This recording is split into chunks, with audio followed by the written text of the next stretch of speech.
আমরা এখন আছি পটুয়াখালী বাউফলের তেঁতুলিয়া নদীর তীরে। আপনারা জানেন উত্তর পশ্চিম বঙ্গোপসাগরে লঘুচাপে নিম্নচাপে পরিণত হয়েছে, যে কারণে উপকূলীয় এলাকাতে 3 নম্বর স্থানীয় বিপদ সংকেত দেখাতে বলা হয়েছে।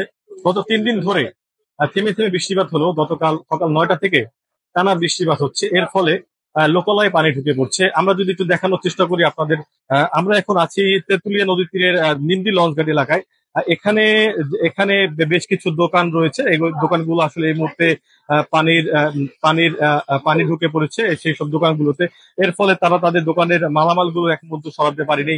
এছাড়াও আমরা দেখছি যে এখানে যে লঞ্চ ঘাটটি রয়েছে সেখানে ঢাকাগামী যে যাত্রীরা ছিলেন তারাও আজকে এই নিম্নচাপের ফলে তারা তাদের ঢাকা পৌঁছতে পারবেন না, লঞ্চ চলাচল বন্ধ রয়েছে, আমরা এমনটা জানতে পেরেছি। এছাড়াও এই এই নিমদি এলাকার ঠিক নদী তীরবর্তী এলাকায় একটি শিক্ষা প্রতিষ্ঠান রয়েছে, সেই শিক্ষা প্রতিষ্ঠানেও আসলে পানির মধ্যে প্রবেশ করেছে।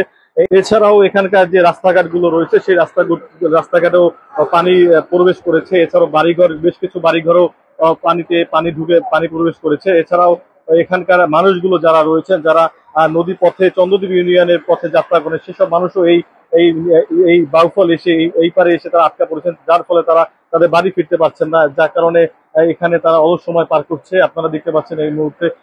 এছাড়াও আমরা এখানে যেসব ব্যবসায়ীরা রয়েছেন আমরা একটু তাদের সাথে কথা বলার চেষ্টা করব। তারা এই যদি পানি এর থেকেও বৃদ্ধি পায় তাহলে তারা কি কি করণীয় করবে তারা।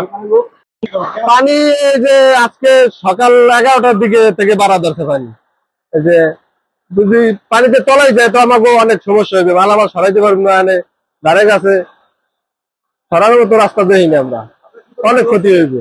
এই যে দোকানের মাড়ি মুড়ি সব লই যেতেছে দোকানে কষ্ট লাইয়া, অনেক লস হইবে। পরিস্থিতি এখন তো আপনার 11টা থেকে পানি উঠছে, এখন হয়তো পানিটা একটু টানতেছে, কিন্তু বাড়ি কত তলাই গেছে, কিন্তু রাস্তা এটা পুরোটাই তলানের। যে এখানে একটা রাস্তা আছে, রাস্তাটা পুরোটা তলানের, ওখানে আরো পরিমাণ পানি আছে এখন বর্তমানে। আর বাড়ি তো প্রায় বাড়ি এখানে তলাইছে, কিছু মালামাল মনে করেন বাড়ি থেকে সরাই মনে করেন এই যে ধান দিয়ে আমরা আশা কেন্দ্রে ওখানে নেওয়া হয়েছে, কিছু আছে গরু বছর নিয়ে মানে অনেক ভোগান্তিতে আছে।